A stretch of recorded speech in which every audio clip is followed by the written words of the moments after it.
শুভ সকাল সবাইকে আমন্ত্রণ জানাচ্ছি মেরিল মিল্ক সোববার রাঙা সকাল অনুষ্ঠানে। সুন্দর এই মিষ্টি সকালটি সবার ভালো কাটুক, সুন্দর কাটুক সেই প্রত্যাশা দিয়ে শুরু করছি আমাদের আজকের রাঙা সকাল। 2 ঘন্টা জুড়েই আয়োজন রয়েছে আর পুরো রাঙা সকাল পরিবারের সঙ্গে আছি কাজী রওশনারা সাকি, আছি আমি আনিসুল ইসলাম। আমার পক্ষ থেকে শুভ সকাল প্রিয় দর্শক। শুভ সকাল সাকি। শুভ সকাল আনিস, কেমন আছো তুমি? ভালো আছি, তুমি কেমন আছো? আমিও ভালো। আমরা অফ এয়ারে গল্প করছিলাম না, হেমন্ত শীত, তাই না? একদমই তাই, হেমন্তের মধ্যে শীত ঢুকে পড়েছে আসলে। একদমই, মানে ঢাকাতেই কিছুটা অনুভব হচ্ছে, ঢাকার বাইরে তো অলরেডি আমরা জানতে পারছি যে টেম্পারেচার কমছে। একদমই। তো কেমন লাগছে সবকিছু মিলে? আমার ভীষণ ভীষণ ভালো লাগছে, আমি শীত খুব উপভোগ করি। আমার কাছে মনে হয় শীত মুডকে অনেক বেশি ভালো রাখে। আর খুব সুন্দর করে বলছিলে মিষ্টি সকাল, তুমি খুব ঝরঝরে করে কথা বলো, খুব সুন্দর করে কথা বলো। অনেক ধন্যবাদ আনিস, তুমিও খুব সুন্দর আবৃত্তি করো। সকালে আমাকে মুগ্ধ করেছো 2 লাইন আবৃত্তি শুনিয়ে, এবং পুরো অনুষ্ঠান জুড়ে আসলে আমরা মুগ্ধ হব। তুমি যেমন খুব সুন্দর করে গুছিয়ে কথা বলো, গুছিয়ে কথা বলাটা কিন্তু ব্যক্তিত্বের একটা চমৎকার একটা অংশ।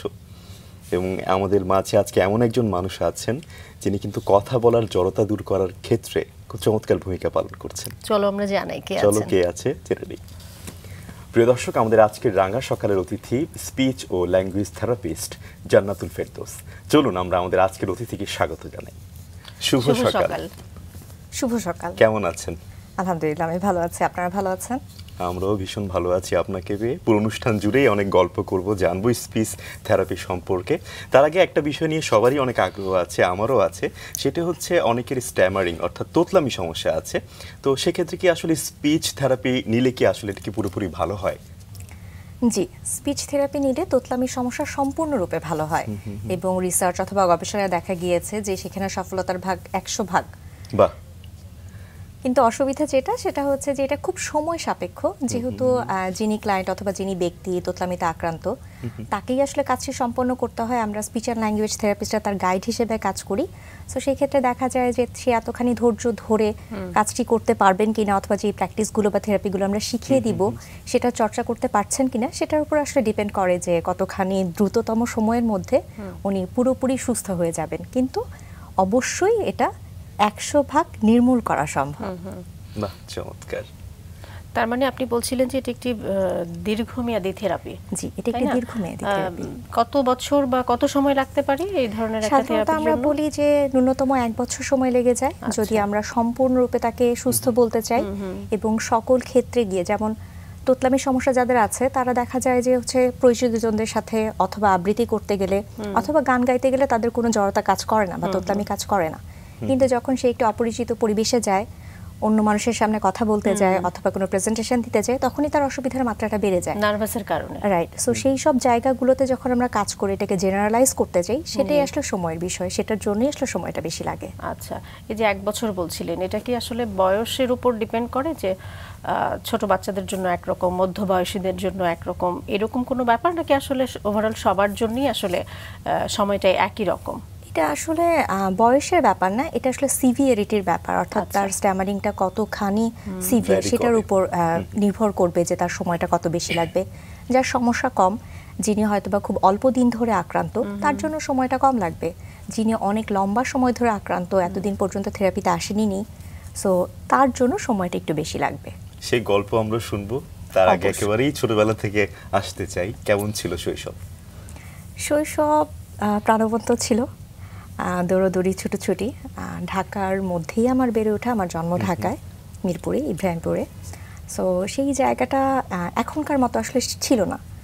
তখনকার সময়গুলো বেশ আলাদা ছিল। আলাদা ছিল বলতে আমাদের বাসার আশেপাশে অনেক খালি জায়গা ছিল। সো সেই খালি জায়গাগুলোতে খেলাধুলা করা যেত বিকালবেলা। সো আমার মনে আছে যে প্রতিদিনই আমরা হচ্ছে বিকালবেলা যদি চিন্তা করি যে আসরের নামাজের পর থেকে সন্ধ্যার মাগরিবের নামাজ পর্যন্ত একদম ছুটোছুটি, দৌড়াদৌড়ি, খেলাধুলা সব কিছু করতে খুব পছন্দ করতাম।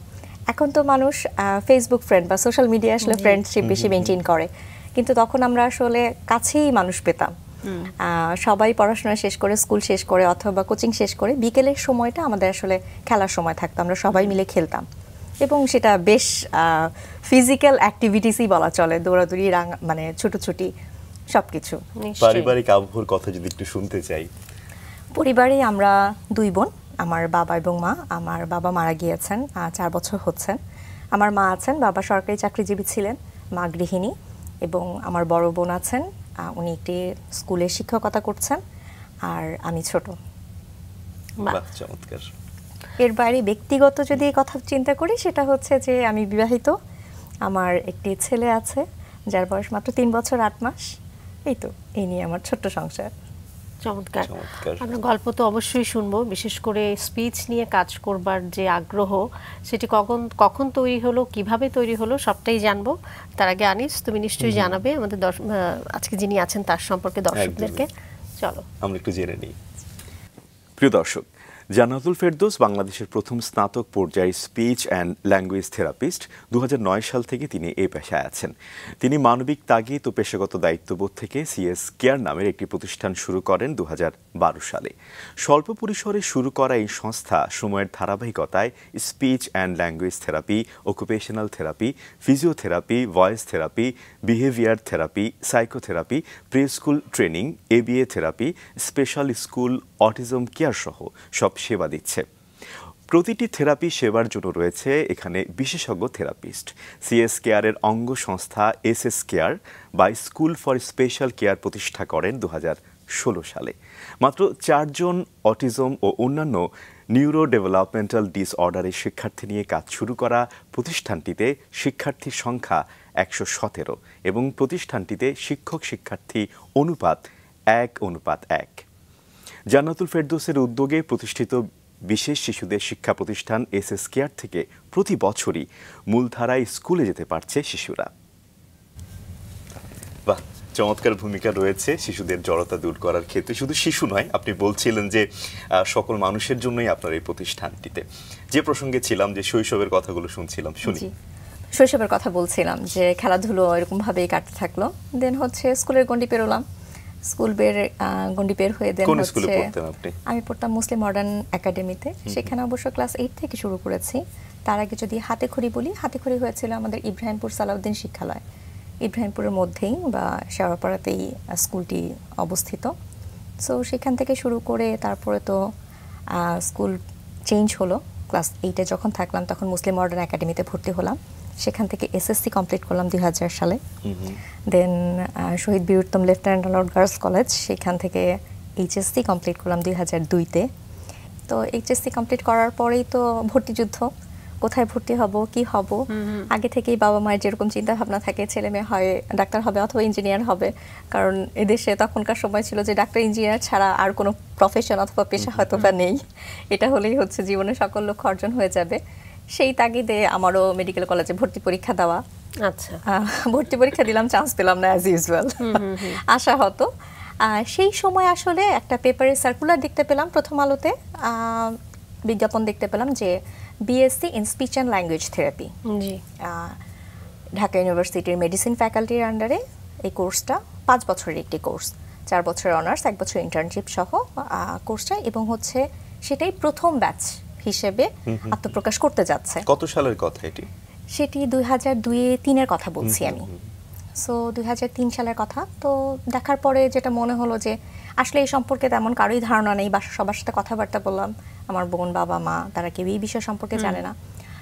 আমার কিছু ডাক্তার আঙ্কেলরা ছিল যাদের সাথে আসলে আমি পরিচিত ছিলাম। সো তাদের শরণাপন্ন হলাম, তাদেরকে জিজ্ঞাসা করলাম, যেহেতু চিকিৎসা সেবা মেডিসিন ফ্যাকাল্টির আন্ডারে, সো মনে হলো হয়তো বা ওনারা জানতে পারেন। তো ওনারা নিজেরাও এটা সম্পর্কে খুব ভালো অবগত ছিলেন এরকম না। ওনারা ওনাদের বন্ধু বান্ধব, দেন হচ্ছে ঢাকা ইউনিভার্সিটির মেডিসিন ফ্যাকাল্টি ডিনকে ফোন দিলেন, অন্যান্য ডক্টরদের কাছে জানতে চাইলেন, ইভেন ইন্টারন্যাশনালি যারা আসলে কাজ করছেন ডক্টর হিসেবে, চিকিৎসা পেশার সাথে জড়িত, তাদের সাথে ওনাদের ফ্রেন্ডস, ফ্যামিলি অ্যান্ড ফ্রেন্ডস, তাদের সাথে আসলে কথা বললেন। তো কথা বলার পরে যেটা আমাকে জানালেন সেটা হচ্ছে যে এটা খুব ভালো একটি পেশা। সেবার যদি চিন্তাই করি তাহলে আসলে যদি আমি ভাবি যে এখানে আমি পরীক্ষা দিব কিনা, চান্স পাবো কিনা, যদি আমি চান্স পেয়ে যাই তাহলে যেন আমি সেখানে ভর্তি হয়ে যাই। তো সেই সময় পরিবার থেকে যেটা ইচ্ছে ছিল সেটা হচ্ছে যে ডাক্তার তো আর হওয়া যাচ্ছে না, সো প্রাইভেট মেডিকেল আছে, কেননা প্রাইভেট মেডিকেলে ভর্তি হব। তার আগে একটু ছোট্ট করে জানতে চাই যে এটা যদি কেউ পড়তে চায় তার ব্যাকগ্রাউন্ড কি আসলে সায়েন্স ব্যাকগ্রাউন্ড হতে হবে? হ্যাঁ, তাকে সায়েন্স ব্যাকগ্রাউন্ডেরই হতে হবে, বায়োলজি থাকতে হবে, এবং হচ্ছে নম্বরের বিষয়টা, আমাদের সময় আসলে নম্বরের যুগ ছিল, তখন জিপিএর যুগ ছিল না। সো নম্বরের বিষয়টা মেডিসিন অথবা মেডিকেলে পড়তে গেলে যতখানি নম্বর লাগে, আমাদের সময় ছিল সম্ভবত 1450। সো এখনো সেটাই জিপিএতে ট্রান্সফর্ম করে যদি হচ্ছে 7.5 অথবা 8 হয়ে থাকে তাহলে এখনো সেটাই লাগে। আচ্ছা।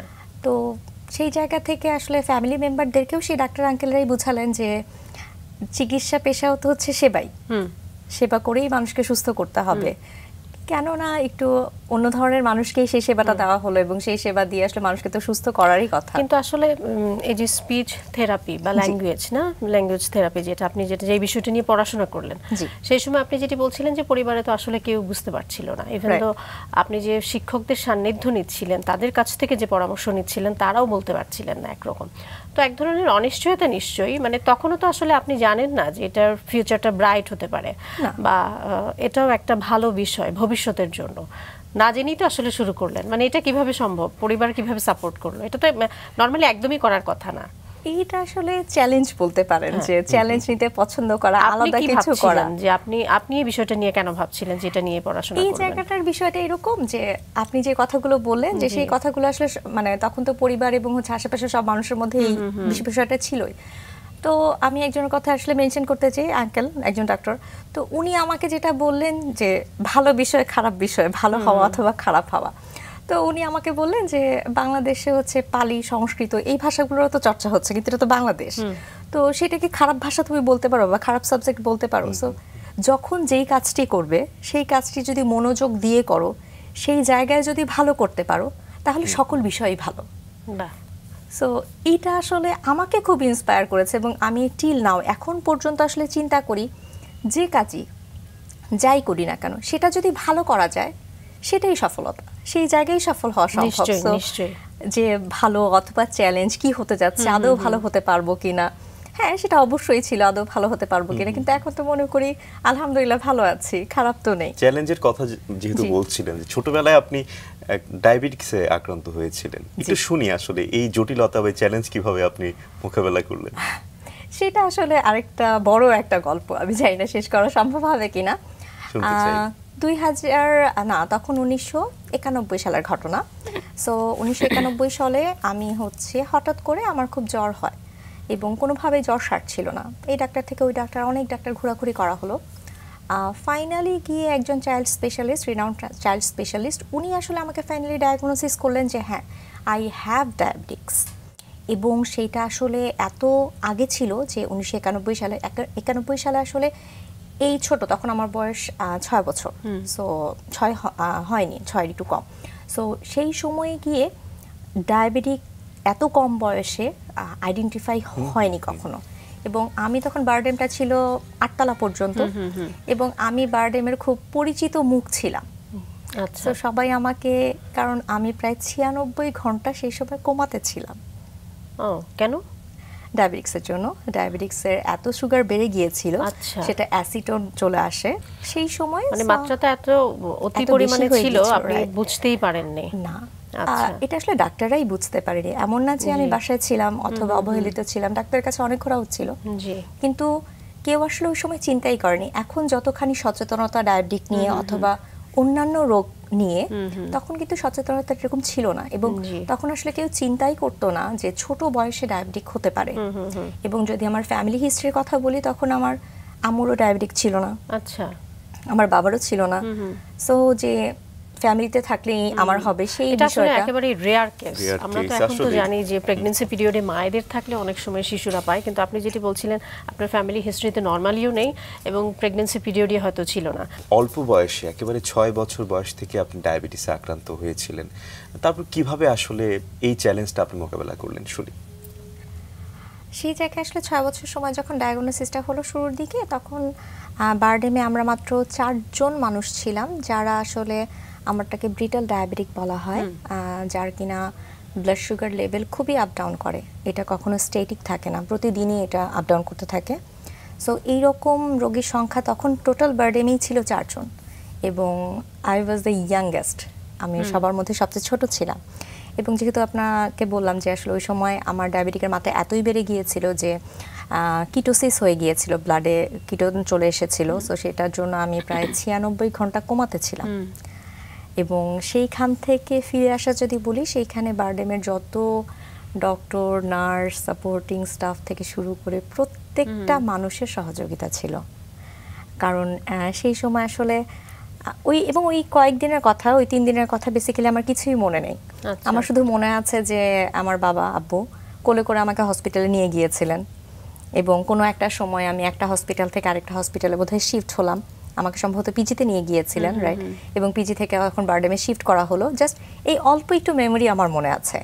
এবং তারপরে যে 3 দিন কেটে গেল, সেই 3 দিনের কথা আমার কিছুই মনে নেই। এবং কোনো একদিন মনে হলো যে একটা সকালবেলা বাহিরে হয়তো কোনো কনস্ট্রাকশনের কাজ চলছিল বারডেমে, রডের আওয়াজ হচ্ছিল যে ভাঙছিল, সেটা শুনতে শুনতে মনে হলো যে জাগলাম, তাকালাম, এবং জিজ্ঞাসা করলাম যে, আমার এটুকু মনে আছে যে আমি হসপিটালে গিয়েছিলাম, সো আম্মু কোথায় সেটা জিজ্ঞাসা করলাম, আম্মু আসলো, আব্বু আসলো, এবং দেখলাম অনেক মানুষ আমাকে দেখতে আসছে। সো সেটা নিয়ে আমি খুবই অবাক, সেটা হচ্ছে যে এত কেন মানুষ আমাকে দেখতে আসছে, ডাক্তার, নার্স, বিষয়টা একটু আমাকে চিন্তা হয় না, ছোট বয়স তো, কিন্তু আমি চিন্তিত হয়ে গেলাম যে কি ব্যাপারে এত মানুষ কেন। চোখ খুলে দেখি মুখের সামনে অনেকগুলো মুখ রয়ে গিয়েছে। সো ডাক্তার সবাই, কারণ সবাই খুবই হয়তো, অবশ্যই এটা অবাক করাই বিষয়, আমি তো আসলে তখন জানতাম না যে আমি আসলে কোমায় ছিলাম। সো কোমা থেকে যখন পরে জানলাম যে আমি আসলে কোমায় ছিলাম, তার মানে হচ্ছে জীবন মৃত্যুর সন্ধিক্ষণে ছিলাম। সো সেই জায়গাটা থেকে ফেরত আসা, সেই জায়গাটা থেকে ব্যাক করা, এবং এরপরে আসলে প্রতিদিন মানে প্রতি মাস প্রতিটা সময় বারডেমের সাথে আমার এত নিরবচ্ছিন্ন যোগাযোগ ছিল। এবং আমি ডক্টরদেরকে, ওখানকার সব ডক্টররা এবং নার্সদেরকে আমি টিল আসলে আঙ্কেল আন্টি বলি, তখন আমি এত ছোট যে সবাইকে আঙ্কেল আন্টি বলতাম। ওনাদের যেই সাপোর্টটা আসলে আমি পেয়েছি, আমি যদি এখন পর্যন্ত বলি, কারণ এরপরে হচ্ছে আমার বিয়ে হলো, আমার সন্তান হলো, সেই সময়টাতেও যেহেতু একটা ক্রিটিক্যাল মোমেন্টের মধ্যে দিয়ে আমি গিয়েছি। সো ওনারা যেই লেভেলের আমাকে সাপোর্ট দিয়েছেন, ওনাদের সেই সহযোগিতা না পেলে আজ আমি হয়তো এখানে থাকতাম না। নিশ্চয়ই নিশ্চয়ই। এবং দ্বিতীয়ত আরেকটা বিষয় হচ্ছে আমার ফ্যামিলি, আমার পরিবার, এবং আমার সারাউন্ডিংস। আমি যদি বলি আমার ফ্রেন্ড সার্কেল, আমার টিচার্স, কাউকেই আসলে এখানে কম ক্রেডিট দেওয়া যাবে না যে ওনাদের সকলের সহযোগিতা যদি আমি না পেতাম, হয়তো আমার এত দূর এগিয়ে আসাই হতো না। আপনার পরের যে জেনারেশন, সেও কি আপনার এই রোগটি বহন করছে নাকি সে ফ্রি আছে? সে ফ্রি আছে, আলহামদুলিল্লাহ। আমরা একটু শুনি যে সেই জায়গা থেকে কি আসলে ছোটবেলায় ওইরকম একটা মন মানসিকতা নিয়ে বড় হয়েছেন যে সেবা প্রদান করা, যেটি আপনি পেয়েছেন অতটুকুন বয়সে? আপনি বলছিলেন যে পুরো বারডেমের প্রতি আসলে আপনি কৃতজ্ঞ একরকম। তো এই বিষয়টি আসলে কাজ করেছিল কিনা যে সেবা দান করা? সেটা আমি মেডিকেলে চান্স পেলাম না, কিন্তু এই যে আমি যেটি আপনাকে প্রশ্ন করছিলাম যে কেন আপনি স্পিচ থেরাপি বা ল্যাঙ্গুয়েজ নিয়ে পড়লেন, সেই সময় তো আপনি নিজেও জানেন না যেটা একটা ফিউচার আছে, বা পরিবার, শিক্ষক, কারো কেউই আপনাকে আসলে জানাতে পারেনি। সেই জায়গা থেকে কি আসলে আপনার মনে হয়েছে কিনা যে কোনোভাবে সেবা প্রদান করা এটি কাজ করেছে কিনা আপনার? সেটা তো আসলে মনেই হয়েছে, কারণ আমি যে সার্ভিসটা পেয়েছি, অথবা সকলের যেই পরিমাণ আমি যদি সহযোগিতা বলি, তাদের যেই চেষ্টা বলি, আমি প্রতিনিয়ত পেয়েছি। কারণ আমাকে ইনসুলিন দিতে হতো, আমাকে টাইমলি খেতে হতো, স্কুল স্ট্রিক্ট, স্কুলের টিফিন টাইম আপনাকে মেইনটেইন করতে হয়। জি, আমাকে এখনো মেইনটেইন করতে হয়। এবং ছোটবেলা থেকে আপনি ইনসুলিন দিতেন? হ্যাঁ হ্যাঁ, এবং যখন থেকে আমার ডায়াবেটিক ধরা পড়ে আমি তখন থেকেই দিচ্ছি, আমি এখনো দিচ্ছি। সো এই বিষয়টাকে আসলে মেইনটেইন করাটা দূর থেকে যত সহজ মনে হয়, কাছ থেকে কিন্তু অতখানি সহজ না, একদমই না। এবং তখন যে রেস্ট্রিকশনের কথা যদি বলি, চিনি জাতীয় খাবার সম্পূর্ণরূপে নিষেধ। এখন চিনি জাতীয় খাবার নিষেধ, আমার বাসায় অনেক গেস্ট এমন হয়েছে যে মিষ্টি নিয়ে এসেছে আমার পরিবার থেকে, মিষ্টি তাকে ব্যাক করা হয়েছে যে না, আমাদের বাসায় মিষ্টি অ্যালাউড না। আমার বাসায় সবাই চিনি ছাড়া চা খেত। সো এটা আমি যদি বলি যে আমার বাবা, মা, আমার বোন, তাদের সবারই কিন্তু ত্যাগ। ওনারা যদি ত্যাগ না করতেন, তাহলে কিন্তু আমি হয়তো সেটার সাথে অভ্যস্ত হতাম না। ছোটবেলায় সবচেয়ে কষ্টের বিষয় থাকতো হচ্ছে কোনো জন্মদিনের অনুষ্ঠানে গেলে, হ্যাঁ, জন্মদিনের অনুষ্ঠানে গেলাম এবং হচ্ছে কেকটা খেতে পারছি না, এর চেয়ে দুঃখের আর কিছু হয় না। এবং সেই আমার জন্য কিন্তু আমার পরিবারের কেউ কেক খেত না। সো এই ছোট ছোট বিষয়গুলো আমার কাছে মনে হয়েছে যে আমি একা না, অর্থাৎ শুধু কম্প্রোমাইজটা আমি একা করছি না, সাথে আমার পরিবারের প্রত্যেকটা সদস্যও করছে। সো সেই জায়গা থেকে না, নিজেকে একা মনে হতো না, এটা খুব বড় বিষয় ছিল। আর দ্বিতীয় বিষয় যেটা বললাম যে বারডেমে তো আসলে অনেক রোগী ছিল, কিন্তু অনেক রোগীর মধ্যেও আমি আমাকে আলাদা ফিল করতে পারতাম। আমি ঘেমে যাচ্ছি কিনা, আমার হাইপোগ্লাইসিমিয়া হয়ে যাচ্ছে কিনা, আমার সুগার বেড়ে যাচ্ছে কিনা। এবং আমার এখনো মনে পড়ে যে কোনো হসপিটালে আপনারা জানেন খাবার খুব সীমিত থাকে এবং সবার জন্য একই ডায়েট হয়। সেই জায়গায় বারডেমের মধ্যে জায়গায় আমি ডিম সিদ্ধ খেতাম না, আমার জন্য ডিম পোস্ট করা হতো। এবং টোটাল বারডেমের ফুড চার্টের মধ্যে শুধু একটা খাবার এরকম থাকতো, আমি রুটি দুধ দিয়ে কলা দিয়ে খাবো, এটা বারডেমের টোটাল হিস্ট্রিতে কখনোই ছিল না। কিন্তু একটা কলা আসতো, এবং আমি মাঝে মাঝে যখন নিচে ইমার্জেন্সিতে থাকতাম, যখন ফুডের গাড়িগুলো আসতো, তখন তো দেখতে পেতাম।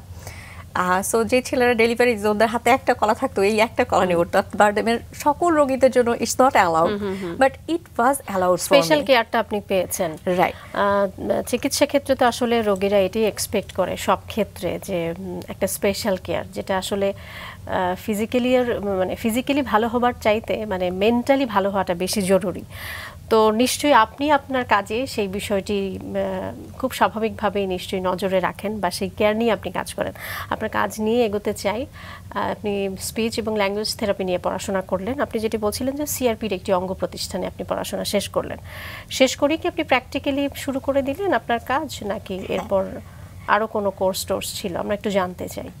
যেহেতু আমরা প্রথম ব্যাচের স্টুডেন্ট ছিলাম, আমাদের গভর্নমেন্টের অ্যাফিলিয়েশন ছিল 12 জনের। তো আমাদের 12 জন স্টুডেন্ট নিয়ে স্পিচ অ্যান্ড ল্যাঙ্গুয়েজ থেরাপির প্রথম যাত্রা শুরু করে।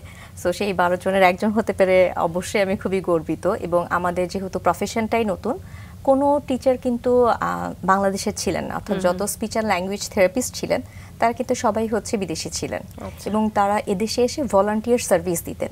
যেহেতু আমাদের দেশে কোনো স্পিচ অ্যান্ড ল্যাঙ্গুয়েজ থেরাপিস্ট নাই, সো উনাদের সান্নিধ্যে থেকে আসলে আমাদের শেখা। স্পিচ অ্যান্ড ল্যাঙ্গুয়েজ থেরাপির গল্পটা যদি বলি, speech and language therapy internationally বা বিশ্বে শুরু হয়েছে আসলে দ্বিতীয় বিশ্বযুদ্ধের পরে। সো দ্বিতীয় বিশ্বযুদ্ধে যখন হতাহত সৈনিকরা, তারা যখন ভাব প্রকাশ করতে পারছেন না মাথায় আঘাতপ্রাপ্ত হওয়ার জন্য, তখন আসলে স্পিচ অ্যান্ড ল্যাঙ্গুয়েজ থেরাপি প্রফেশনের সূচনা হয়। কারণ কোনো না কোনোভাবে তাদের হাত পা ঠিক আছে, কিন্তু তারা আসলে বুঝাতে পারছে না বা কথা বলতে পারছে না। দেন তখন মনে করা হলো ওকে, কথাটা যদি বুঝাতে পারতো, সো যে কোনো উপায়ে লিখে হোক, ইশারায় হোক, বুঝাতে পারতো। সো এইভাবেই করেই কিন্তু speech and language therapy profession পৃথিবীতে যাত্রা শুরু করে। এরপরে তো এটার আসলে অনেক প্রোগ্রেস হয়েছে। এটা এখন একটা আন্তর্জাতিক মানের চিকিৎসা সেবা, এবং এটা সায়েন্টিফিক ফুললি। সকল যদি থেরাপি প্রসিডিওরগুলো যদি বলি, স্টেপস টুয়েলগুলো যদি বলি, সেগুলো সবই হচ্ছে সায়েন্টিফিক। সো সেই জায়গা থেকে স্পিচ অ্যান্ড ল্যাঙ্গুয়েজ থেরাপিতে আমরা যখন পড়ছিলাম, তখন আসলে ফরেনার যারা ছিলেন ওনারা তো আসলে অনেক দিন ধরে কাজের অভিজ্ঞতা আছে। ওনাদের এক একটা অভিজ্ঞতা যখন শুনতাম, তখন আসলে ইন্সপায়ার্ড হতাম যে ওকে, তাহলে কিছু করা সম্ভব, এবং এটা আসলে হয়। আর প্রথম যখন আসলে আমরা এই ধরনের রোগীদেরকে দেখি যে স্পিচ অ্যান্ড ল্যাঙ্গুয়েজ থেরাপি লাগবে তাদের, অথবা তাদের স্পিচ অ্যান্ড ল্যাঙ্গুয়েজ ডিসঅর্ডার আছে, তারা কথা বলতে পারছে না, সেই সময় এটা আসলে বেশ বিস্ময়কর ছিল আমাদের স্টুডেন্টশিপ। আমাদের প্রত্যেকটা মানুষের 12 জনের জন্যই খুব বিস্ময় ছিল, আদৌ কি এরা কথা বলতে পারবে, আদৌ কি সম্ভব। আমরা 12 জন স্টুডেন্ট ছিলাম, অ্যাফিলিয়েশন ছিল এই 12 জনের। সো দেখতে তখন মনে হতো যে এই যে একটা মানুষ স্ট্রোক করলো, স্ট্রোক করার পরে সে তার ফ্যামিলি মেম্বারদেরকেই চিনতে পারে না, তো এই মানুষটা আসলে কিভাবে কথা বলবে। আমরাও খুব অবাক হতাম। এবং অনেকে থাকতো যে আমরা যেটা বলি সেটা হচ্ছে মুখ বাঁকা হয়ে যাচ্ছে, মুখে পানি দিলে পানি গড়িয়ে পড়ছে, খাবার খেতে পারছে না, এনজি টিউব লাগানো থাকছে। সেই সকল রোগীদেরকেও কিন্তু স্পিচ অ্যান্ড ল্যাঙ্গুয়েজ থেরাপিস্টরা ডিল করে। এবং স্পিচ অ্যান্ড ল্যাঙ্গুয়েজ থেরাপিস্টের এটা একটা কাজ যে তাদের সোয়ালোয়িং, সেফ সোয়ালো নিশ্চিত করা। সো তখন আসলে আমাদের যারা টিচার ছিলেন, যারা মেন্টর ছিলেন, ওনারা যখন কাজ করতেন এবং 3 মাস যখন একটা ক্লায়েন্টকে দেখার পরে একটা রিকভারি হতো, তখন মনে হতো ও আচ্ছা, এভাবে করে সম্ভব। মানে বিষয়টা আমাদের কাছে অনেকটা এরকম ছিল যে অসম্ভবকে সম্ভব করা।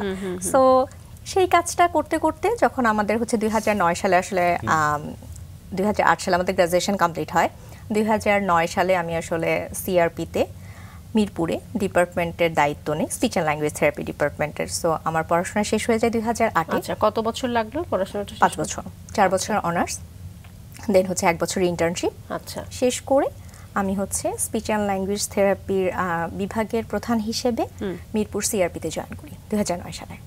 প্রথম কর্মজীবন শুরু। সো সেখানে কাজ করতাম। সেখানে তখন আমরা মাত্র 2 জন থেরাপিস্ট ছিলাম, কারণ আমরা মানুষের সংখ্যাই ছিলাম মাত্র 12 জন। সো তার মধ্যে আবার 2-3 জনের গ্যাপ ছিল।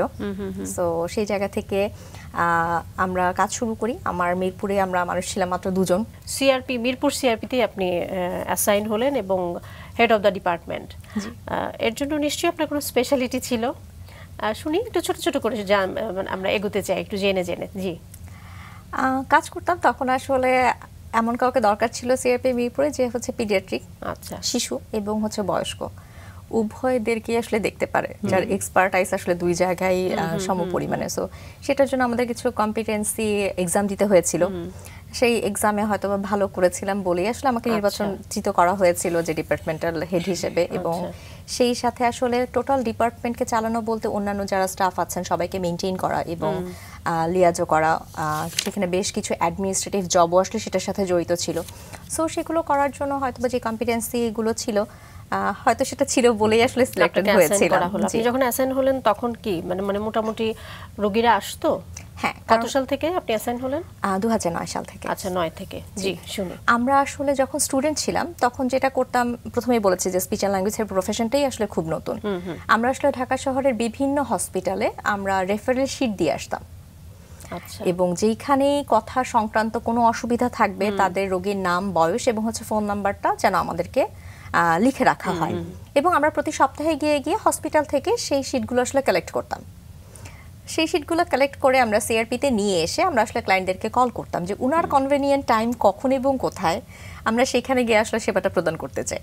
আপনারা যেতেন ফিজিক্যালি? হ্যাঁ। আচ্ছা, সেটা আমাদের স্টুডেন্ট লাইফের কথা বলছি, with our teachers, our mentors. এবং যখন আমাদের ইন্টার্নশিপ শুরু হলো, ইন্টার্নশিপটা আসলে 1 বছরের, তখন আমাদেরকে ইন্ডিভিজুয়ালি আসলে পেশেন্ট ডিল করতে হতো বা ক্লায়েন্ট ডিল করতে হতো।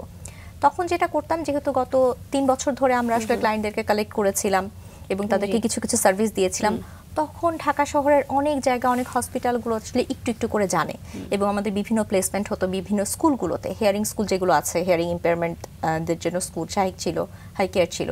সো সেই স্কুলগুলোতে গিয়ে আমরা আসলে সেবা দিয়ে আসতাম, ভলান্টিয়ার সার্ভিস দিয়ে আসতাম। এভাবে করে আসলে প্রফেশনাল যদি বলি অ্যাওয়ারনেস বা প্রফেশনের অ্যাওয়ারনেস, এভাবে আসলে আমরা করতে পেরেছিলাম। তো 2009 সাল থেকেই 1 বছর টানা আমাদের কাছে ক্লায়েন্ট রেফারেল আসতো। যখন ডিপার্টমেন্টের দায়িত্ব নিলাম তখন তো আসলে একটা স্ট্রেস, ডিপার্টমেন্ট চালাতে হবে, ক্লায়েন্ট আনতে হবে। সো আমরা অনেক অ্যাওয়ারনেস রেজিং প্রোগ্রাম করতাম, বিভিন্ন হেলথ ক্যাম্প করতাম। আমার এখনো মনে আছে 2009-এ আমরা 4টা স্পিচ ক্যাম্প করেছিলাম, ক্লেফট, লিপ এবং প্যালেট, অর্থাৎ যাদের ঠোঁট এবং তালুকাটা থাকে সেই সব বাচ্চাদেরকে নিয়ে। সেটা ছিল দিনাজপুর এবং যশোরে। দিনাজপুরে ল্যাম্প হসপিটাল আছে, সেই জায়গায় রোগীদেরকে নিয়ে এসে অপারেশন ক্লেফট সেটাকে ফান্ডিং করেছিল। রোগী এবং রোগীর মা, বাচ্চা এবং বাচ্চার মা, ওনারা আসতেন, 7 দিন থাকতেন। আমরা ইন্টেন্সিভলি বাচ্চাদের সাথে কাজ করতাম এবং প্যারেন্টসকে শিখিয়ে দিতাম। যেহেতু ওনারা ফুল টাইম সেখানে থাকতেন, তারা এই কাজগুলো সারাদিন ব্যাপী করতেন বাচ্চার সাথে। করে করে আমাদেরকে আবার বিকালে ফিডব্যাক দিতেন যে কতটুকু ইমপ্রুভমেন্ট হলো বা কী করলো, কোনটা ভুল হলো। এমনও দিন গিয়েছে যে আমরা আসলে ডরমেটরি ছিল তো, সো আমরা ডরমেটরিতে গিয়ে গিয়ে ওদের রুমে গিয়ে গিয়েও দেখে আসতাম ওরা কাজ করছে কিনা, এবং কোনো কারেকশন থাকলে আমরা কারেকশন করে দিয়ে আসতাম। সো এইভাবে আসলে অ্যাওয়ার করে করে দেখা গেল 2009 সালে আমাদের আসলে ক্লায়েন্টের সংখ্যা বাড়লো, এবং মানুষ যেহেতু সিআরপিতে আসে, পোস্টার আছে, ব্যানারিং আছে, স্পিচ অ্যান্ড ল্যাঙ্গুয়েজের প্রফেশন আছে, সো যারা আগে অন্যান্য কোমর ব্যথা নিয়ে আসতো, হাত ব্যথা নিয়ে আসতো, তারাও আসলে চিন্তা করলো যে আচ্ছা আমার ফ্যামিলিতে তো একজন আছে যার কথা সমস্যা। সিআরপি শুধুমাত্র ল্যাঙ্গুয়েজ আর স্পিচ না, ওখানে সবকিছুই আছে, মানে সিআরপি তে যা যা আছে। জি জি জি, প্লিজ। সো সেই জায়গা থেকে দেখা যেত সবাই রেফার করতো, অ্যাজ ওয়েল এজ যখন আমরা 2009 এর পরে 2010 সালে সিআরপিতে স্ট্রোক রিহ্যাব ইউনিট শুরু করে। জি।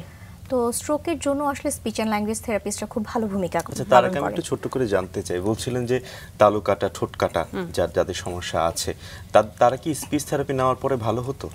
ঠোঁট কাটা, তালু কাটা রোগীদের আসলে প্রথম যেটা করতে হয় সেটা সার্জারি করার পরে। রাইট, আগে সার্জারি করতে হয়। সার্জারির আগেও আসলে বলা যায়, কারণ তাদেরকে দেখা যায় তাদের তো ওপেন ক্লেফট থাকে। ওপেন ক্লেফট মানে অনেকের দেখা যায় টোটাল তালুটাই ফাঁকা থাকে। তালু ফাঁকা থাকার জন্য তারা কিন্তু লিকুইডস খেতে পারে না। লিকুইড খেলে তার গলায় ঠেকে যায়, নাক দিয়ে বের হয়ে আসে। সো সেই জায়গায় স্পিচ অ্যান্ড ল্যাঙ্গুয়েজ থেরাপিস্টরা কিছু কাজ করে দিতে পারেন বিফোর সার্জারি। আচ্ছা, যে কিভাবে আসলে সেফ সোয়ালো করবেন, কিভাবে তারা আসলে নিরাপদে খাবেন যাতে তার খাবারটা গলায় ঠেকে না যায় এবং তারা বিষম না খায়। এরপরে সার্জারির পরে যেটা হয় যে আমার একটা অর্গান ছিলই না, সেই অর্গানটা যখন ডেভেলপ করা হয়, ক্লায়েন্ট আসলে অ্যাওয়ারই থাকে না যে তার এই জায়গাটা আসলে ডেভেলপ। সো প্রথম কাজই হয় তাকে অ্যাওয়ার করা, যদি আমি বলি জিহ্বা দিয়ে আসলে সেই জায়গাগুলো স্পর্শ করে করে সে আসলে ফিল করতে পারে যে ওকে আমার এই অর্গানটা এখন ডেভেলপ। এরপরে তাদেরকে আসলে স্পিচের জন্য আমরা যেটা বলি যে প্লেসেস অফ আর্টিকুলেশন, কোথা থেকে আসলে তারা উচ্চারণ করবে সেই জায়গাগুলো দেখানো হয়। আদারওয়াইজ আর্টিকুলেশনটা ডিস্টর্টেড হয়ে থাকে, অর্থাৎ ও তো সঠিক উচ্চারণটা করতে পারে না নির্দিষ্ট জায়গায় জিহ্বাটা না পৌঁছানোর জন্য, কারণ এতদিন পর্যন্ত ছিলই না সেই জায়গাটা। সো যখন ডেভেলপ করে তখন তাদেরকে আসলে শেখানো হয় জিহ্বাটা আসলে কোথায় প্লেস করতে হবে। কারণ আমরা যদি বলি হচ্ছে ত এবং ট, এই দুইটার মধ্যে গ্যাপ এত কম, সো আসলে জিহ্বাটা একটু আগে পিছে হয়ে গেলেই উচ্চারণটা আসলে আলাদা হয়ে যায়। সো এভাবে করে তাদেরকে আসলে প্রথমত শিখাতে হয়। তার মানে আফটার সার্জারি হচ্ছে আপনাদের কাজ? হ্যাঁ, জিহ্বা কাটা বা ঠোঁট কাটা যারা সেটা আছেন স্পিচের জন্য। বাট Speech এর যদি জন্য। খাওয়া দাওয়ার জন্য বলি, বিফোর সার্জারিও আসলে স্পিচ অ্যান্ড ল্যাঙ্গুয়েজ থেরাপিস্টের কাজ আছে। কারণ আচ্ছা। আপনি খাবেন কেমন করে, আপনার মুখের জায়গাটা তো ডেভেলপই করা নাই। আচ্ছা। সো আপনি যদি নিরাপদে খেতে চান বা খাওয়াতে চান শিশুকে, সেই ক্ষেত্রে স্পিচ অ্যান্ড ল্যাঙ্গুয়েজ থেরাপিস্টরা সার্জারির আগেও কাজ করে থাকে। আচ্ছা। কিন্তু স্পিচের জন্য আসলে কাজ করতে পারে না, বাট ল্যাঙ্গুয়েজের জন্য কাজ করতে পারে। এখন বাচ্চাটার বয়স 6 বছর হয়ে গিয়েছে বা 5 বছর হয়ে গিয়েছে, আমরা জানি 1 বছর থেকেই বাচ্চারা একটা শব্দে কথা বলা শুরু করে, 2 বছরে গিয়ে 2টা শব্দ একসাথে করতে পারে, 3-এর দিকে গিয়ে একটা বাচ্চা খুব সুন্দর করে কথা বলতে পারে। কিন্তু বাচ্চার বয়স তো 4 হয়ে গিয়েছে, তার মানে তার কিন্তু যোগাযোগের যেই ইচ্ছে অথবা যোগাযোগের যেই প্রয়োজন সেটা কিন্তু সে অনুভব করে। সেই জায়গায় কিন্তু ল্যাঙ্গুয়েজের জায়গায় স্পিচ অ্যান্ড ল্যাঙ্গুয়েজ থেরাপিস্টরা হেল্প করতে পারে। তার স্পিচে কোনো হেল্প করতে পারে না, যেহেতু তার স্পিচ অর্গানগুলো ঠিকভাবে ফর্ম করা নাই। কিন্তু ল্যাঙ্গুয়েজের জায়গায় হেল্প করতে পারে। কিভাবে? ইশারা দিয়ে কিভাবে ডাকতে হবে, তার এই কথাটাকে যতখানি সম্ভব, যদি শুধু ক্লেফট প্যালেট থাকে তাহলে লিপের জায়গাটুকু তো তার ডেভেলপ হওয়া, তাহলে হচ্ছে সেই লিপস দিয়ে যে আওয়াজগুলো করা যায় সেটা করে কিভাবে আসলে ডাকা যাবে, কোনো কিছু প্রয়োজনটা বোঝানো যাবে, সেই জায়গায় স্পিচ অ্যান্ড ল্যাঙ্গুয়েজ থেরাপিস্টরা কাজ করতে পারে। আপনি বলছিলেন যে মানে জিভটাকে তালুতে পর্যন্ত পৌঁছানো, এটা ঠিকভাবে পৌঁছানো মানে না পারার কারণে বা জিভটা তালুতে ঠিকমতো স্পর্শ করতে পারছে না বলে অনেকেই বিভিন্ন ধরনের ধ্বনি বা বর্ণ উচ্চারণ করতে ঠিকমতো পারছে না। স্পিচ থেরাপি নেওয়ার পরে কি আসলে এই মানে জিভটাকে স্পর্শ করে? জি, কিসের মাধ্যমে? জিভের ব্যায়াম? জি, জিভের ব্যায়ামের মাধ্যমে, অথবা জিভকে আমরা যেটা বলি যে প্লেসেস অফ আর্টিকুলেশন গুলো যদি আমি ঠিকভাবে ধরিয়ে দিতে পারি, তাদেরকে যদি স্টিমুলেশন দেওয়া যায় ঠিকঠাক মতো, তাহলে কিন্তু তারা সেটা ধরতে পারে। এবং এত বেশি ওদেরকে ট্রায়াল দিতে হয়, আমরা যেটা বলি যে 100 বারের মধ্যে যদি হচ্ছে 99 বারই সে সেটা সঠিক উচ্চারণ করতে পারে, দেন আমরা বলি ওকে, মানে অনেকটা সময় চর্চা করতে হয়। রাইট, অনেক সময় চর্চা করতে হয় এবং রিপিটেডলি চর্চা করতে হয়। করলে দেখা যায় আর্টিকুলেশন অথবা উচ্চারণগুলো ঠিক হয়ে যায়। অনেকের কোনো সমস্যা ছাড়াও এই ধরনের অসুবিধা থাকতে পারে। দেখা যায় যে বাচ্চারা বেবি টক করতে করতে কথাটা আধো আধো বলিতেই থেকে গিয়েছে, এখনো 3 বছরে বা 4 বছরে গিয়েও তার কথাগুলো স্পষ্ট হয়নি। সেই জায়গায়ও কিন্তু স্পিচ অ্যান্ড ল্যাঙ্গুয়েজ থেরাপিস্টরা কাজ করতে পারে, আর্টিকুলেশন থেরাপি দিতে পারে। আচ্ছা, অনেকেই বলে যে, আমরাও বলি, যেমন আমি একজন আবৃত্তি শিক্ষক হিসেবে কাজ করি, যে আবৃত্তি চর্চা এই ধরনের সমস্যার সমাধান করার ক্ষেত্রে কতখানি আসলে ভূমিকা রাখে? যদি যেমন আবৃত্তির ক্ষেত্রে আমি যেটা বলবো, উচ্চারণগত জায়গাগুলোতে স্পিচ অ্যান্ড ল্যাঙ্গুয়েজ থেরাপিস্টরা হেল্প করতে পারে। আরেকটা আবৃত্তির জন্য খুব বড় বিষয় আসলে স্বরের ব্যবহার বা গলার ব্যবহার। সো সেই ব্যবহারের জায়গাটা তো অবশ্যই স্পিচ অ্যান্ড ল্যাঙ্গুয়েজ থেরাপিস্টরা হেল্প করতে, কারণ আপনারা যেটা করেন হচ্ছে ভয়েসের, আমরা যদি পিচ বলি, হাই পিচ হবে, লো পিচ হবে, সো সেই জায়গাগুলো কিভাবে মেনটেন করবে, ভয়েসের কোন জায়গায় স্ট্রেস দিবে। এবং অনেক ক্ষেত্রেই দেখা যায় যে গলারও যে আসলে যত্ন নেওয়া প্রয়োজন, যারা আবৃত্তি করছে যদি লম্বা সময় ধরে ডিহাইড্রেটেড হয়ে আসলে আবৃত্তি করে, সেই ক্ষেত্রে তার গলায়ও কিন্তু অসুবিধা দেখা দিতে পারে। সো কিছু যদি গাইডলাইন নিয়ে নেওয়া হয় স্পিচ অ্যান্ড ল্যাঙ্গুয়েজ থেরাপিস্টের কাছ থেকে, তাহলে এই কাজটা আমার কাছে মনে হয় যে সহজ হবে এবং সাবলীল হবে। এবং স্পিচ এবং ল্যাঙ্গুয়েজ থেরাপিস্ট হিসেবে আপনি কাজ করছেন, এবং এখানে নিশ্চয়ই অনেক প্রসিডিউর আছে, হ্যাঁ, বিভিন্ন আসলে যন্ত্রপাতির ব্যবহারও নিশ্চয়ই আছে, হ্যাঁ, সেগুলো হয়তো একজন আবৃত্তি শিক্ষকের পক্ষে প্রোভাইড করাটা আসলে মুশকিল। জি, দেখা যায় যে যন্ত্রগুলো আসলে প্রয়োজন সেগুলো তো আসলে প্রফেশনালের কাছেই থাকবে। সো আপনার প্রফেশনাল যদি একটু হেল্প নেন এবং হচ্ছে কিছু বেসিক জায়গা, সেই জায়গাটা আসলে সকলের জন্য প্রযোজ্য। আমরা যখন কথা বলি, আমরা যদি কিছুক্ষণ পর পর অল্প একটু পানি খেয়ে নিই, তাহলে আসলে আমাদের গলাটা হাইড্রেটেড থাকে। এটা অনেকেই মেনটেন করে না এই কারণে, কারণ তার তৃষ্ণা পাচ্ছে না। কিন্তু এটা তৃষ্ণা পাওয়ার জন্য না, এটা গলার জন্য। আমরা যদি বলি যে শীতকাল আসছে, আমরা হাতে পায়ে লোশন ব্যবহার করি কারণ যাতে রুক্ষ না হয়ে যায়, এটা গলার রুক্ষতা দূর করার জন্য। সো যখনই আমরা কথা বলছি, আমরা একটু সময় কথা বলার পরেই যদি অল্প 1 চুমুক করে পানি খেয়ে নিই, তাহলে আমাদের গলাগুলো হাইড্রেটেড থাকে। সেই ক্ষেত্রে যারা গলার ব্যবহার অনেক বেশি করেন, এবং সেই সাথে স্পিচ অ্যান্ড ল্যাঙ্গুয়েজ থেরাপিস্টরাও, কারণ স্পিচ অ্যান্ড ল্যাঙ্গুয়েজ থেরাপিস্টদেরকে আসলে গলার বেশি ব্যবহার করতে হয়। সো তারা যদি কিছুক্ষণ পরপর পানি খেয়ে নেন, যারা সিঙ্গার আছেন, গায়ক গায়িকা আছেন, তারা যদি একটু পরপর পানি খেয়ে নেন, পলিটিশিয়ানস যারা আছেন, বাস কন্ডাক্টর যারা আছেন, অথবা হকার যারা আছেন, যারা কণ্ঠ ব্যবহার করছেন, রাইট, যারা কণ্ঠ বেশি ব্যবহার করছেন, তারা যদি কিছুক্ষণ পরপর অল্প করে পানি খেয়ে নেন, তাহলে অনেক ক্ষেত্রে দেখা যাবে তাদের গলার পরবর্তী কোনো সমস্যা আসলে ডেভেলপ করবে না। আর আরেকটা বিষয় আমি দেখি, সেটা হচ্ছে অনেকেই আসলে একটা সমস্যায় ভোগেন যে কণ্ঠস্বরটা মেয়েলি, এই ধরনের সমস্যা কিন্তু আমার কাছে অনেকেই বলে যে এটা ভাইয়া কিভাবে ঠিক করব। সেক্ষেত্রে আসলে স্পিচ থেরাপির মাধ্যমে কি সেই কণ্ঠস্বরটাকে মানে একজন পুরুষের কণ্ঠস্বর যদি একটু মেলই হয় তাকে স্বাভাবিকভাবেই সমাজের বিভিন্ন বুলিং এর শিকার হতে হয়, এটা কি সম্ভব সমাধান করা? এটা 100% সম্ভব, এবং আমাদের সিএস কেয়ারে এখন যেখানে কাজ করছি সেখানে অনেক অনেক ক্লায়েন্ট যারা এই রোগ থেকে একদম চিরতরে বলে যদি মুক্তি, এবং সেটা 3 থেকে মাত্র 5টা সেশন লাগে। বাহ, চমৎকার। এবং কণ্ঠস্বরে কেমন পরিবর্তন আসলে হয়েছে?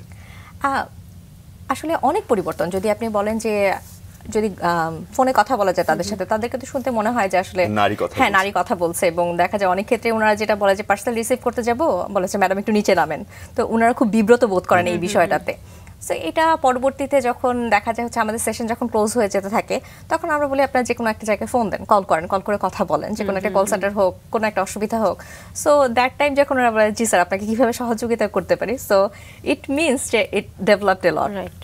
আচ্ছা, চমৎকার। আর প্রসিডিউরগুলো আসলে কি, মানে আপনারা মানে কোন কোন পদ্ধতি অবলম্বন করেন?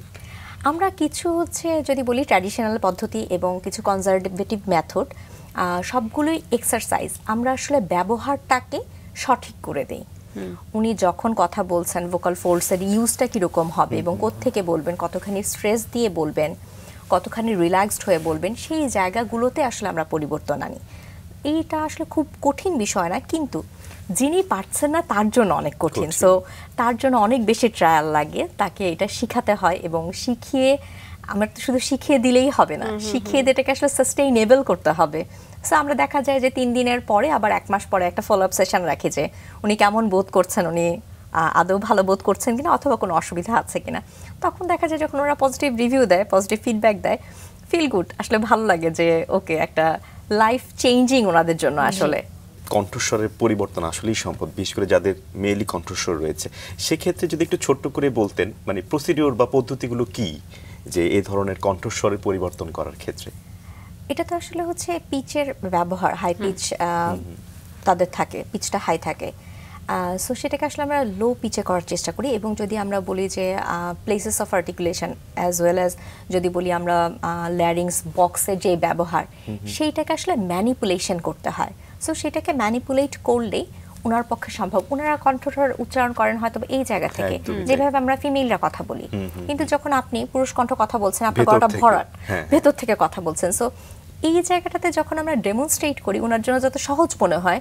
আমি যদি ওভার ফোনে ওনাকে বলে দেই যে আপনি আসলে গলা মোটা করে কথা বলবেন, ভেতর থেকে কথা বলবেন, তাহলে আসলে ব্যক্তিটি পারে না। যখন আমাদের কাছে থাকে কিছু ব্রিদিং এক্সারসাইজ করা হয়, রিল্যাক্সেশন করা হয়, এবং তারা আসলে খুব স্ট্রেসড থাকে। এটা আরেকটা বড় বিষয়, যে খুবই অ্যাংজাইটি থাকে ওনাদের।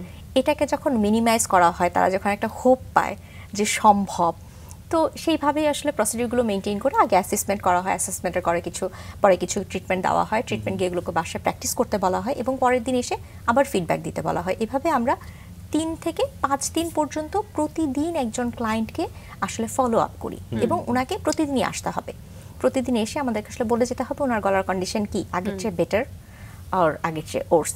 সো যদি ওনার কন্ডিশন বেটার না হয়, তাহলে যে এই থেরাপি অ্যাপ্রোচ তো আসলে অনেকগুলো আছে, সেগুলোতে আমরা অ্যাপ্রোচগুলোকে চেঞ্জ করি, কারণ প্রত্যেকটা ইন্ডিভিজুয়াল ডিফারেন্ট, প্রত্যেকটা ব্যক্তি আলাদা। তো প্রতিটা ব্যক্তির জন্য আসলে আলাদা আলাদা ট্রিটমেন্ট প্ল্যান হয়।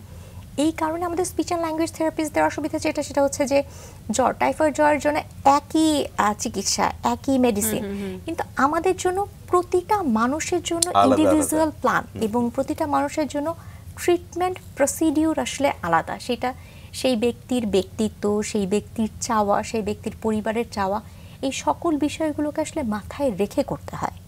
সো আমাদের প্রত্যেকটা থেরাপি সেবাই যদি বলি সেটা খুব ইন্ডিভিজুয়ালিস্টিক। সো সেই ব্যক্তি যেইভাবে কমফোর্টেবল, আমরা সেই অ্যাপ্রোচগুলো ওনার উপর আসলে অ্যাপ্লাই করে উনি কমফোর্টেবল যত হতে থাকে এবং সেটা যত বেশি গ্রহণযোগ্য হয়, সেইভাবে করেই তাকে আসলে দেখা হয়, এবং 1 মাস পরে একটা ফলো আপে আসতে বলা হয়, অথবা ওভার ফোনে জানাতে বলা হয়। কারণ যদি আসলে কেউ ভালো থাকে তাহলে এত দূর কষ্ট করে আসলে আসার দরকার নেই। আপনি আপনার প্রতিষ্ঠানের কথা বলছেন, সিএস কেয়ার, জি রাইট? আমরা তো সিএস কেয়ারের গল্পটি মানে আপনার সঙ্গে শুরু করিনি বা এখনো জানিনি যে কবে সেটি শুরু করলেন, কোন ভাবনা থেকে। নিশ্চয়ই এই থেরাপির ভাবনা থেকেই শুরু করেছেন। ছোট্ট করে জানতে চাই যে কবে শুরু হলো এবং কোন ভাবনা নিয়ে শুরু হলো। সেটাকে আপনি সিআরপিতে থাকা অবস্থায় শুরু করলেন? সিআরপিতে থাকা অবস্থায় না, আসলে সিআরপি ছেড়ে দিয়েই শুরু করা। আচ্ছা। কারণ প্রথম দিকে চিন্তা করি সিআরপি যেহেতু একটা রিনাউন্ড প্রতিষ্ঠান, বড় প্রতিষ্ঠান, সেখানে কাজ করতে গেলে কিছু প্রতিবন্ধকতা থাকবেই। যেহেতু আমার ডিপার্টমেন্টের দায়িত্বে আমি আছি, স্বপ্ন অনেক বেশি, অনেক কিছু করে ফেলবো, সেই বিষয়গুলোতে ছিলই। কিন্তু যখন প্রতিষ্ঠানটি আরেকজনের, তখন অনেক বেশি অ্যাপ্রুভাল নিতে হয়, অনেক কিছু করা যাবে না, অনেক লিমিটেশনস, অনেক বাধার সম্মুখীন হতে হয়েছে। যখন আসলে বাধার সম্মুখীন হতে থাকলাম, তখন মনে হলো যে না, নিজের স্বাধীনতায় নিজের জন্য নিজের মতো করে এবং সকল মানুষের সেবার জন্য আসলে কিছু করা উচিত। এবং সেটা যদি করতে চাই, আমি প্রতিষ্ঠান থেকে প্রতিষ্ঠান বদলাতে পারি। ম্যানেজমেন্ট হয়তো বা এখন এটা চাইছে না, কিন্তু অন্য ম্যানেজমেন্ট গিয়ে আরেকটা কিছু চাইবে না। সেই জায়গা থেকে তখন মনে হলো যে আসলে কিছু করা যায় কিনা। সো সেই করা যাওয়ার চিন্তা থেকেই আসলে 2016 সালে আমাদের যে প্রতিষ্ঠান এখন আমি বলছি সিএসকেআর শুরু করে, যাত্রা শুরু করে।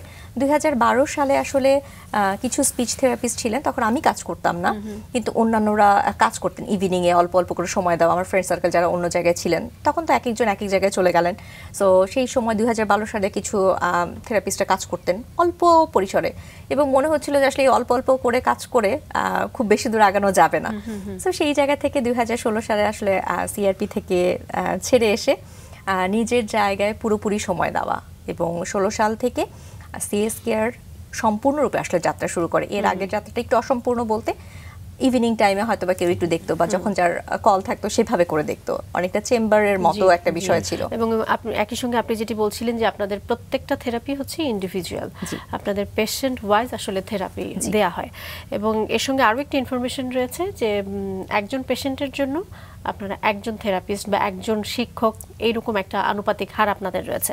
সেই জায়গা থেকে যদি একটু জানতে চাই যে মধ্যবিত্ত বা নিম্ন মধ্যবিত্ত যারা আছে, তারা কি এটি আসলে ক্যারি করতে পারে? তাদের জন্য কি এটি ক্যারি? আমরা ক্যারি করাটা কষ্টসাধ্য, ইট ইজ ট্রু যে এটা আসলে কষ্টসাধ্য। এবং আমি যদি এই থেরাপি সেবাটার কথা বলি, সেটা বেশ ব্যয় সাপেক্ষ। জি। আমরা আমাদের প্রতিষ্ঠানে যেটা চেষ্টা করি সেটা হচ্ছে যে যদি কারো এই থেরাপি সেবাটা নিতে কোনো রকম কোনো অসুবিধা থাকে, আমাদেরকে যদি তারা অ্যাপ্লিকেশন করে, আমরা চেষ্টা করি তার যতখানি সম্ভব। আমি কখনোই চাই না আসলে ফ্রি অফ কস্ট কোনো সার্ভিস প্রোভাইড করতে, এটা আমার একদম ব্যক্তিগত জায়গা থেকে। ফ্রি মানেই তখন সেটার মূল্যটা কমে যায়, সেটার উপযোগিতা অথবা সেটার গ্রহণযোগ্যতা সবকিছু, মানে সেটার গুরুত্বটা আমার কাছে মনে হয় যে কমে যায়। So token money you have to pay, সেটা আপনি যতখানি পারেন, আপনি ততটুকু দিবেন, বাকিটুকু আমি আমার জায়গা থেকে সার্ভিস দিব। শুরুর দিকে সেটা আসলে করতে পারিনি, সেটা সত্য। কারণ অবশ্যই ফিনান্সিয়াল লিমিটেশনস থাকে, এবং প্রতিষ্ঠানকে বড় করা, প্রতিষ্ঠানের কোয়ালিটি সার্ভিস এনশিওর করার জন্য টাকা আসলেই প্রয়োজন। সো প্রথম দিকে আমরা এটা খুব কম করতে পেরেছিলাম, তারপরেও যখন নিজে কাজ করতাম সেই সব জায়গাগুলোতে পারতাম। এবং এখন পর্যন্ত যদি বলি, আমাদের প্রতিষ্ঠানে আমি আসলে সবাইকে কনসালটেশন সেবাটা দিয়ে থাকি। অর্থাৎ প্রথম যে ক্লায়েন্টটি আসবেন, উনি আসার পরে ওনার কোন কোন সেবাগুলো লাগবে, কতক্ষণ লাগবে, কতদিন ধরে দিতে হবে, সেই সেবাটা আসলে আমিই দিয়ে থাকি, এবং সেটা ফ্রি অফ কস্ট। আচ্ছা, মানে কোনো কনসালটেন্সি ফি আপনি নিচ্ছেন না? জি না, এটা একদম কস্টিং এর কথা যেহেতু বললো সাকি, আপনি বলছিলেন বেশ অনেকের জন্য ব্যয় সাপেক্ষ, একটু শুনতে চাই, একটু ধারণা নিতে চাই কেমন খরচ হয়। আমাদের এখানে 45 মিনিটের এক একটা সেশন 400 টাকা থেকে শুরু হয়। আচ্ছা, 400 টাকা থেকে শুরু করে 1000 টাকা পর্যন্ত সেশন চার্জ। আমাদের যদি ম্যাক্সিমাম পার সেশন, হ্যাঁ পার সেশন যদি ম্যাক্সিমাম বলি, সেটা 1000 টাকা 45 মিনিটের। এবং প্রত্যেকটা শিশুর জন্য আউটডোর সার্ভিসের কথা বলছি, 1000 টাকা সর্বোচ্চ। সর্বনিম্ন 400 টাকা থেকে সেশন শুরু হয়। এখন যদি বলেন যে হ্যাঁ, তাহলে 400 টাকার যে সেশন বা যার ফি, তার মানে কি সে কম উপযুক্ত অথবা কম গ্রহণযোগ্য কিনা? না, সবাই কিন্তু পাশ করেই আসছে। আমি কেন 400 টাকা করে রাখছি? ওই যে বললাম, মধ্যবিত্ত পরিবার যদি বলি, অথবা যাদের পক্ষে আসলেই সম্ভব না কোনো অনুদান নিয়ে থেরাপি সেবাটা মানে নেওয়া, তার জন্য হয়তো বা সেটা সামাজিকভাবে অথবা তার নিজের ব্যক্তিত্বের সাথে এটা যায় না, সেই মানুষগুলোর জন্য আসলে এই সার্ভিসটা। আচ্ছা, এটা তো আপনাদের কাছে যারা এসে সার্ভিস নিচ্ছে 400 থেকে 1000, আর আপনারা গিয়ে যাদেরকে সার্ভিস দিচ্ছেন হোম সার্ভিস, যেটা হোম সার্ভিস আসলে প্রথম যদি হয়, ওই যে বললাম, যদি কনসালটেশন হয়, যে প্রথম দিন শুধুমাত্র তাকে গিয়ে যদি বুঝিয়ে আমরা আসতে পারি, দেখিয়ে আসতে পারি। হোম সার্ভিস বাচ্চাদের ক্ষেত্রে আমরা আসলে প্রোভাইড করছি না। আমরা শুধুমাত্র হোম সার্ভিস যদি বলি, স্ট্রোক পেশেন্ট যারা আসলে বেড বাউন্ড, তাদের জন্য ফিজিওথেরাপিস্ট গিয়ে তাকে শুধুমাত্র কিভাবে আসলে ক্যারি করে নিয়ে আসা যাবে, কিছু স্ট্র্যাটেজিস মেনটেইন করলে হুইল চেয়ার পর্যন্ত উঠতে পারলে তাদেরকে তো হসপিটালে যেতেই হয়, সকল সেবা তো আসলে ওনারা বাসায়ও পান না। সো সেটা যদি আমরা দেখিয়ে আসি তখন দেখা যায় ওনারা হুইল চেয়ার করে আমাদের এখানে নিয়ে আসতে পারেন। আদারওয়াইজ হয় কি যে বাচ্চাদেরকে যদি আসলে আমরা বাসায় গিয়ে সার্ভিস দিই, এনভায়রনমেন্ট একটা ফ্যাক্টর। যখন ও আমার পরিবেশে আসে, পরিবেশের কন্ট্রোল আমার কাছে বা থেরাপিস্টের কাছে। যখন তো তার বাসায় থেরাপিস্ট যাচ্ছে তখন কিন্তু পরিবেশের কন্ট্রোল পুরোটাই সেই বাচ্চার হাতে। সেই জায়গায় বাচ্চাকে কোনো কিছু শেখানোটা, অ্যাডপ্ট করানোটা এটা বেশ টাফ হয়ে যায়। সো এই কারণে আসলে আমি এনকারেজ করি সবাইকেই যে কোনো প্রতিষ্ঠানে নিয়ে যান। নইলে তো বাসায়ও তো সবাই আসলে পড়াশোনা করতে পারে, তাহলে কেন আমরা স্কুলে যাই, কলেজে যাই অথবা ইউনিভার্সিটিতে যাই? সো সেই এনভায়রনমেন্ট, সেই পরিবেশটা খুব গুরুত্বপূর্ণ। সো বাচ্চা সাইকোলজিক্যালি সে ফিল করে যে এখানে সে তো আসলে অনেক কিছু জানে না, এখানে সে কি করতে পারবে কি করতে পারবে না সেই সম্পর্কে সে কিন্তু প্রথমেই সচেতন থাকে না। সো সেই জায়গাটাতে আসলে ট্রিগার করাটা সহজ হয়। আপনারা বিশেষ শিশু প্রতিবন্ধী শিশুদের নিয়েও কাজ করছেন, এটা তো একটু চ্যালেঞ্জিং না? আপনি যেটি বলছিলেন যে বাসার এনভায়রনমেন্ট বা আপনাদের যে প্রতিষ্ঠান রয়েছে সেখানকার এনভায়রনমেন্ট অবশ্যই আলাদা, তারপরে তো এই বাচ্চাদেরকে তো আসলে আপনাদের বিশেষভাবে আসলে যত্ন নিয়েই কাজটি করতে হচ্ছে। সেই চ্যালেঞ্জিংয়ের জায়গাগুলো যদি একটু জানি আমরা।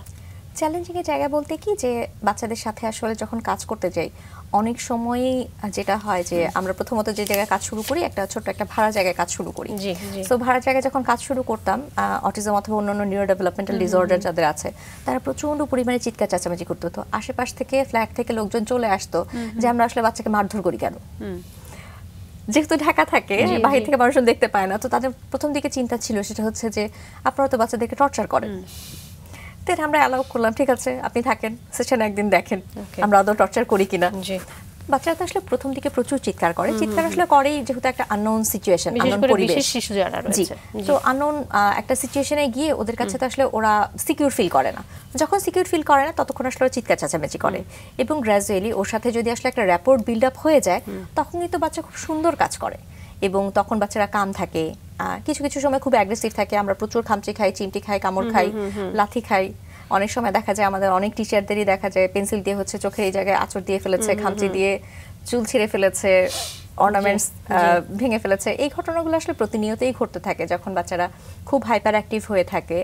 ওয়ান্স আপন এ টাইম এরকম ছিল যে আমি আসলে কোনো অর্নামেন্টস পরে বাচ্চাদেরকে দেখতাম না, চুড়ি থেকে শুরু করে সকল কিছু, কারণ ওরা এত জোরে এত দ্রুততম সময়ের মধ্যে টান দিত যে আসলে ইনজুর্ড হয়ে যেতাম। আমি কয়েকবার ইনজুর্ড হওয়ার পরে দেন হচ্ছে ওদেরকে যখন দেখতে আসতাম তখন সবকিছু রেখে খুলে তারপর আসলে দেখতে আসতাম। আচ্ছা, এই জায়গায় যদি একটু জানি, আপনারা যাদেরকে অ্যাসাইন করছেন শিক্ষক হিসেবে তারা তো নিশ্চয়ই এই স্পিচ বা ল্যাঙ্গুয়েজ থেরাপি নিয়ে পড়াশোনা করেছেন, এইরকম স্টুডেন্টদেরকে তো আপনারা অ্যাসাইন করছেন।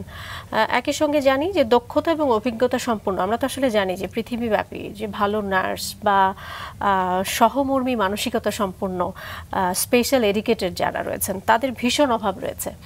এই বিষয়ে কি আপনারা কোনো কাজ করছেন? মানে তাদেরকেও তো আসলে একটা মেন্টাল থেরাপি আমার মনে হয় প্রয়োজন হয়, তাই না? মানে এই সহনশীলতা তো থাকতে হবে যখন আমি এই ধরনের একটা স্পেশাল শিশু বা অনেক অ্যাডাল্টও রয়েছেন একটু অন্যরকম বিহেভিয়ার করেন, তাদেরকে মেনে নেওয়া, তাদেরকে খুব সুশৃঙ্খলভাবে তাদেরকে সেবাটা প্রদান করা, সেক্ষেত্রে আপনাদের পদক্ষেপগুলো কি যদি একটু জানি। যেটা হয় যে আমাদের যেখানে যারা আউটডোরে সার্ভিস নিতে আসেন ওনারা সবাই কোয়ালিফাইড, ওনারা এরকম আমার মতোই হচ্ছে 5 বছরের কোর্স কমপ্লিট করে এসেছেন, BSc in speech and language therapy অথবা BSc in occupational therapy, speech and language therapy, physiotherapy অথবা সাইকোলজি। সো এই ব্যাকগ্রাউন্ড থেকে ওনারা আসেন। যারা স্পেশাল এডুকেটর হিসেবে কাজ করেন, স্কুলে যারা কাজ করেন, তারা অনেকেই আসেন যে এই বিষয়ে পড়াশোনা করে এসছেন, কিন্তু করে আসার পরেও যেটা হয় পড়াশোনার জায়গা এবং কাজের জায়গাটা আসলে আলাদা। ওনারা যখন কাজ করতে করতে শেখেন তখন আমরা চেষ্টা করি কিছু ট্রেন আপ করার জন্য, এবং প্রত্যেকটা প্রতিষ্ঠানেরই তো আসলে মিশন, ভিশন এবং যদি চিন্তা করি যে ওনাদের কার্যপদ্ধতি এগুলো সব আলাদা থাকে, সেই জায়গায় আমরা চেষ্টা করি সেই সকল থেরাপিস্ট এবং হচ্ছে টিচারদেরকে আমরা আমাদের মতো করে শিখিয়ে নেওয়ার জন্য। এবং এইখানে আসলে কি করা যাবে কি করা যাবে না, টিচাররা হাইলি রেস্ট্রিক্টেড থাকে যে অবশ্যই কাউকে অ্যাঙ্গার ম্যানেজমেন্ট একটা আমাদের খুব বড় জায়গা থাকে। আমাদের ওখানে যেহেতু সাইকোলজিস্ট আছে আমরা চেষ্টা করি তাদেরকে একটু কাউন্সেলিং করার জন্য, অথবা এটা ফ্রি সবার জন্য, ফ্রি টাইম যেই কোনো সময় তাদের যদি মানসিকভাবে তারা মনে করে দে আর নট ওকে, আমরা চেষ্টা করি তাদেরকে ছুটি দেওয়ার জন্য। আপনি ছুটিতে যান, রিল্যাক্সড হন, দেন আসেন। কারণ আমি যদি ইম্পালসিভ থাকি, আমি আসলে বাচ্চার সাথে অথবা এই ধরনের মানুষের সাথে আসলে কাজ করতে পারবো না, এবং আমি যা করব সেটা আমি ভুল করব। সো সেই জায়গাটাতে আমরা চেষ্টা করি আমার স্টাফ যারা আছেন তাদেরকে সেই সহযোগিতা দেওয়ার জন্য। এবং এর বাইরে যদি বলি যে এর বাইরেও তো আসলে মানুষ আছে, অর্থাৎ আমার আইটি অফিসার বলেন, সাপোর্টিং স্টাফ বলেন, ওনারা তো এই ব্যাকগ্রাউন্ডের না। আমরা প্রতিনিয়ত চেষ্টা করি ওনাদেরকে এই বিষয়গুলো বলার জন্য, এবং সেবাই ধর্ম, সেবাই করতে হবে। ওনারা অসুবিধায় পড়েছেন বলেই আমাদের কাছে এসছেন, আমাদের সহযোগিতা পেতে এসছেন। সো এখানে যারা থাকবেন তাদের সবাইকে সহযোগিতাই করতে হবে। যত রাগ আছে, যত কিছু আছে আমাদের সাথে বলেন, আমাদের সাথে করেন, কোনো অসুবিধা নেই। কিন্তু আমাদের ক্লায়েন্ট যারা আছেন, যারা সেবা গ্রহণ করছেন, তারা যেন আপনার কোনো দুর্ব্যবহারের শিকার না হয়। তারপরেও দেখা যায় যে অনেক সময় রিসেপশন থেকে অথবা কোনো জায়গা থেকে সবারই তো আসলে আলাদা একটা ব্যক্তিগত জীবন থাকে, রাস্তাঘাটের বিষয় থাকে, সো অনেক কিছু মিলে অনেকেই হয়তো বা টেম্পার থাকেন। ওনারা যেটা করেন পরবর্তীতে, যেটা আসলে আমার ভালো লাগে, সেটা হচ্ছে ওনারা খুব সুন্দরভাবে পরবর্তীতে নিজের ভুল বুঝলে ক্লায়েন্টদেরকে সরিও বলেন যে সরি ম্যাডাম অথবা সরি স্যার, এই জায়গাটা আমার ভুল হয়ে গিয়েছে, তখন আমার আসলে নিজেকে আমি কন্ট্রোল করতে পারি না, অথবা আমি অন্য একটা কারণে একটু ডিস্টার্ব ছিলাম, সেই জন্য আমরা চেষ্টা করি রেগুলারলি কাউন্সেলিং করার জন্য। আসলে এই মনোভাবটাই হওয়া উচিত, কারণ আমরা জানি যে চিকিৎসা পেশা মানেই হচ্ছে আসলে সেবামূলক পেশা, এবং যারা এই পেশায় আসবেন তারা নিশ্চয়ই সেই মনোভাব, সেবা দেবার মনোভাব নিয়েই আসবেন। আমাদের ভীষণ ভালো লাগলো আজকে আপনার সঙ্গে গল্প করে, অনেক কিছুই জানতে পারলাম। অনেক ধন্যবাদ আপনাকে, আপনি আমাদেরকে সময় দিয়েছেন। ধন্যবাদ।